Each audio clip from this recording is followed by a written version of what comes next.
Assalamualaikum warahmatullahi wabarakatuh. Perkenalkan, saya Hanifa Apri Ainita, NIM K451932 dari Program Studi Pendidikan Ilmu Pengetahuan Alam Universitas 11 Maret akan menyampaikan praktikum sederhana mengenai respirometer, di mana praktikum ini dapat dilakukan di rumah. Selamat menyaksikan.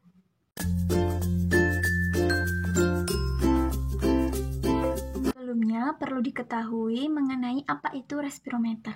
Respirometer merupakan alat yang digunakan untuk mengukur rata-rata pertukaran oksigen dan karbon dioksida.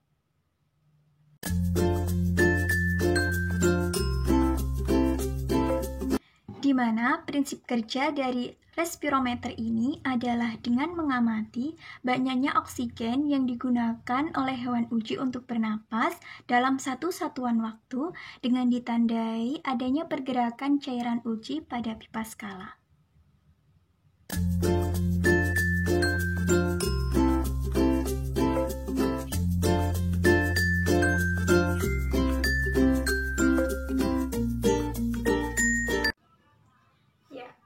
Sebelum melakukan praktikum respirometer sederhana yang dapat dilakukan di rumah, maka pertama-tama kita harus menyiapkan alat dan bahannya terlebih dahulu. Alat dan bahan yang digunakan dalam praktikum respirometer sederhana ini adalah yang pertama ada botol bekas yang tutupnya sudah dilubangi seperti ini.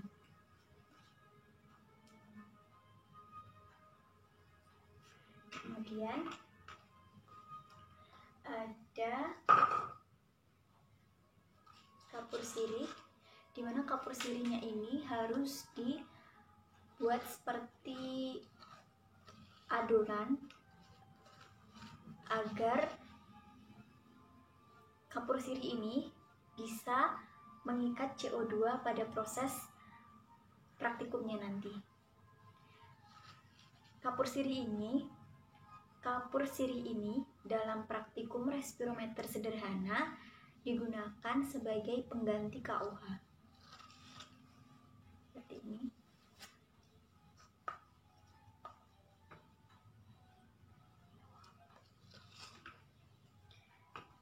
Yang selanjutnya ada hewan uji, di mana hewan uji yang saya gunakan pada praktikum sederhana ini berupa, kalau di daerah sini namanya putul, atau kalau mungkin orang-orang sering mengenalnya sebagai rampal. Nah, seperti ini.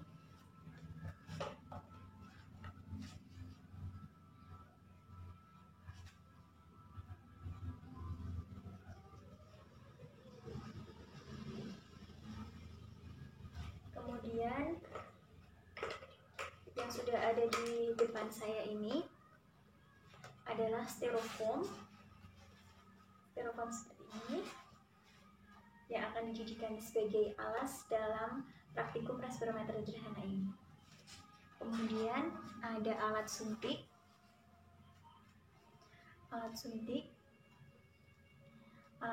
yang digunakan untuk memasukkan cairan pada pipa skala nanti. Nah, pada praktikum sederhana mengenai respirometer ini, saya menggunakan sedotan kecil, sedotan minuman gelas mineral seperti itu, yang ukurannya kecil, cukup satu saja. Kemudian ada double tip, ada malam atau plastisin, biasa menyebutnya plastisin seperti ini, cukup satu kotak saja. Kemudian ada penggaris, atau saya di sini makainya busur. Nanti yang dipakai skala bagian bawah sini seperti penggaris ini yang datar seperti itu. Kemudian ada gunting, dan yang terakhir ada pewarna makanan yang sudah saya cairkan. Untuk pewarna makanannya sendiri,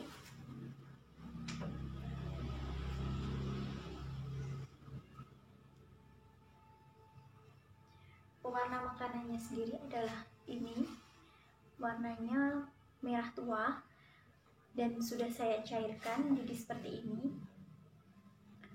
Jadi pewarna makanan ini kalau kita menggunakan alat suntik, maka lebih baik pewarna makanannya ini dicairkan terlebih dahulu dengan menambah sedikit air, karena alat suntik ini tidak mampu menyedot tidak mampu menyedot cairan yang terlalu kental, jadi harus dicairkan terlebih dahulu.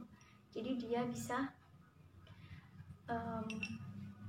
menyedot si cairannya itu. Nah, pewarna ini saya gunakan sebagai pengganti eosin pada praktikum respirometer yang sesungguhnya.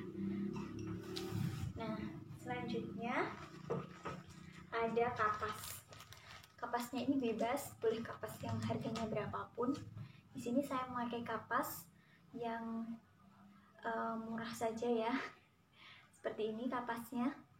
Nanti ini akan digunakan dalam praktikum respirometer ini untuk dimana si kapas ini akan membungkus kapur sirihnya, kemudian dimasukkan ke dalam botol bekas. Bagaimana proses merangkainya? Langsung saja kita buat.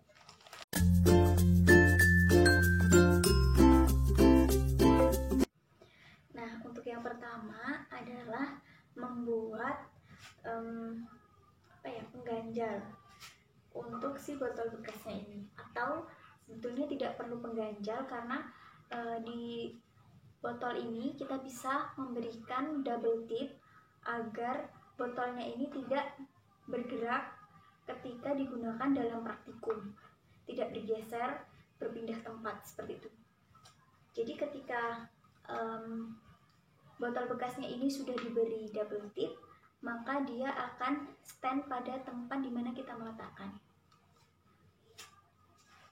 Di sini saya sudah memotong beberapa styrofoam menjadi ukuran seperti ini. Ukurannya disesuaikan saja sesuai dengan botol yang digunakan. Di sini saya menggunakan botol air mineral berukuran kecil. Jadi untuk pengganjal dari pipanya ini berukuran sekitar 3,5 cm atau di sini sekitar 3,7. Kemudian pengganjal ini kita beri yang namanya double tip. Ini sudah saya beri double tip, jadi dia rekat seperti itu. Kemudian rekat ada di sini. Kemudian kita satukan seperti ini dan kita susun sesuai dengan sketsa yang telah kita buat. Ada di sini. Jadi saya membuatnya 4. Jadi nanti setiap pengganjal itu ada 2 bagian seperti ini.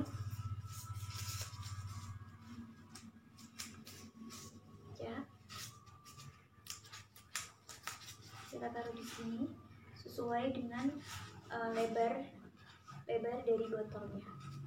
Kemudian si botol bekas ini juga kita beri double tip agar dia merekat pada styrofoamnya, jadi dia tetap stand di tempatnya seperti ini. Kalau ukurannya tidak begitu sesuai, kita bisa pindah pengganjalnya, jadi dia benar-benar aman, nggak bergerak sana kemari ketika si hewan ujinya ini bergerak atau dia melakukan aktivitas di dalam botol bekasnya ini. Kita buka tutupnya terlebih dahulu, karena ditutup ini nanti kita akan memasang pipa pipa, yaitu selang atau sedotan air mineral yang belasan itu kita pasang di lubang yang telah kita buat. Kita pasang seperti ini. Nah, apa gunanya si plastisin itu tadi? Nah, plastisin ini nanti akan mengisolasi supaya tidak ada oksigen maupun karbon dioksida yang keluar dari sistem atau respirometer yang telah kita buat. Kita buat terlebih dahulu.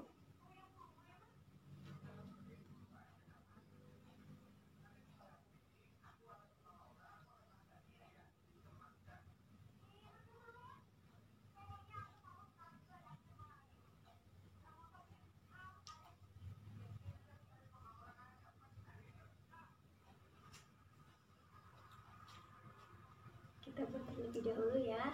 Ya, ini memang memakan waktu yang cukup lama karena kita harus benar-benar memastikan bahwa tidak ada udara atau tidak ada pertukaran oksigen dan karbon dioksida di dalam sistem maupun alat respirometer yang kita buat ini. Kita pastikan benar-benar rapat dan kalau bisa ya sedikit lebih rapi.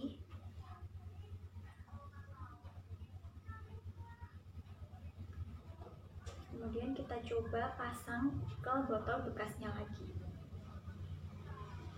Seperti ini, itu sudah cukup rapat dan lebih, dan dia pipanya ini tidak bergerak-gerak seperti itu. Kita coba pasang di sini. Kemudian kita lihat apakah sedotannya ini arahnya terlalu ke atas atau mungkin miring seperti itu. Kita lihat. Nah, sepertinya tidak miring ya, tidak miring sama sekali.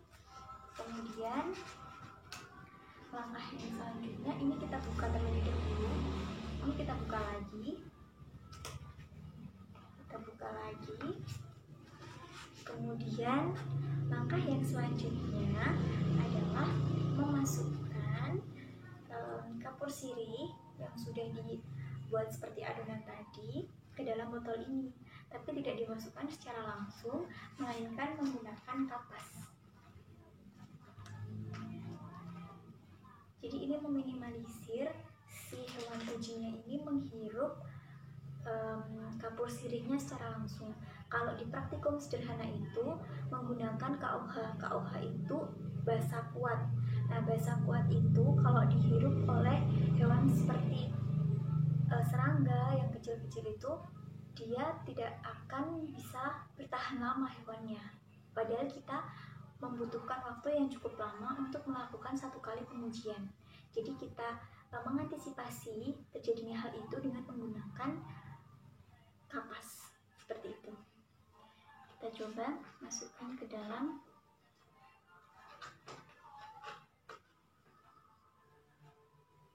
secukupnya saja, ya sekitar setengah sendok teh bisa.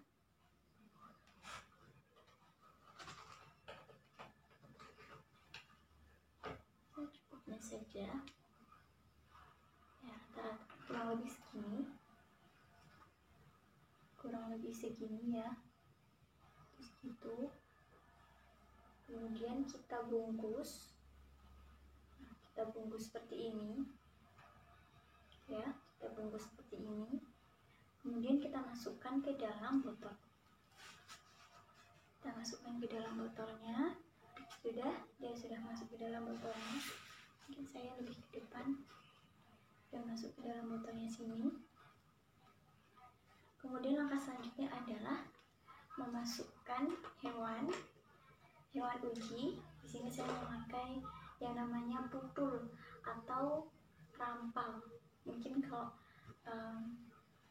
masyarakat daerah lain yang belum mengetahui, seperti ini ya, seperti ini. Dia itu sering berkeliaran di malam hari. Oke, kita masukkan ke botol. Setelah itu kita tutup lagi dengan tutup botol yang sudah kita beri pipa, kemudian kita isolasi memakai plastisin. Jadi seperti ini. Kemudian langkah selanjutnya kita pastikan si pipanya ini tetap dalam keadaan yang datar. Nah, apabila tidak datar kita bisa menyesuaikannya. Jadi setiap percobaan kita bisa menyesuaikannya lagi.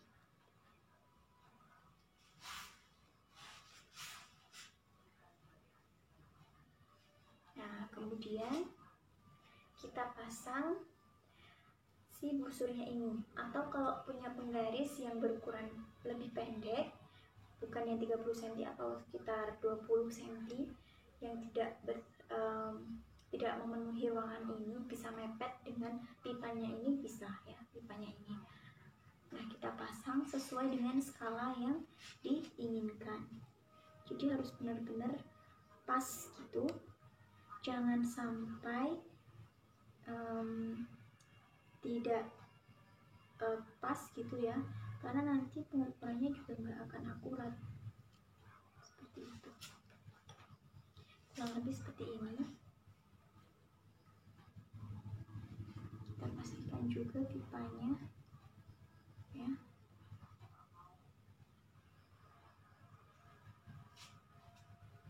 Nah, si busurnya ini juga kita pasang double tip. Supaya apa? Supaya tidak bergerak. Nanti kalau tersenggol atau seperti apa, dia tidak bergerak. Jadi kita nggak harus berkali-kali menyesuaikan lagi supaya ukurannya tetap stabil. Tuh.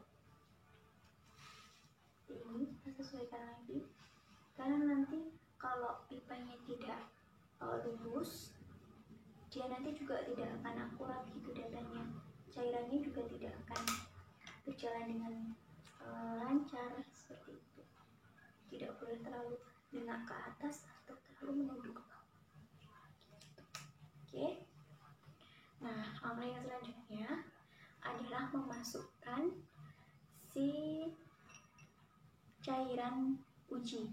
Cairan ujinya ini menggunakan pewarna makanan. Ini saya memakai pewarna makanan yang berwarna merah tua. Nah, ini kita masukkan ke cairan ke pipanya. Nah, nanti ketika si hewan ujinya ini melakukan respirasi, cairan ujinya ini akan bergerak mendekati botol bekasnya ini. Nah, nanti pergerakan dari pipanya ini kita hitung, kita amati, kemudian kita hitung, kemudian kita ambil rata-rata dari pergerakan pipanya ini. Di sini saya melakukan pengujian selama 1 menit sekali. Jadi ketika sudah melakukan pengujian 1 menit sekali, selama sebanyak 10 kali.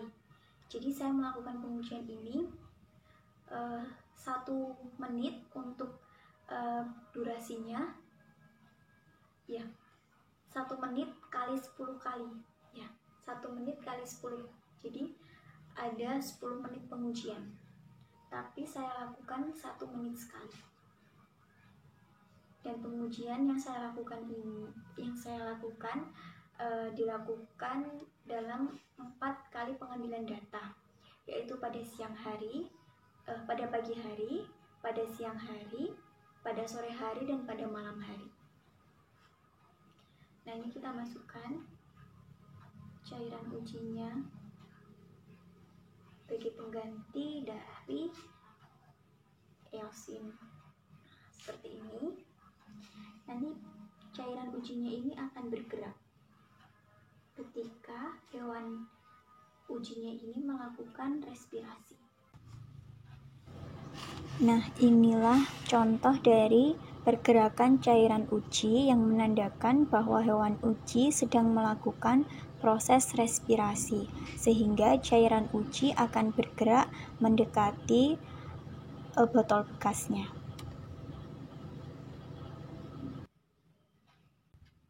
Sekian yang dapat saya sampaikan mengenai praktikum respirometer sederhana. Apabila ada kekurangan, saya mohon maaf. Wassalamualaikum warahmatullahi wabarakatuh. Terima kasih.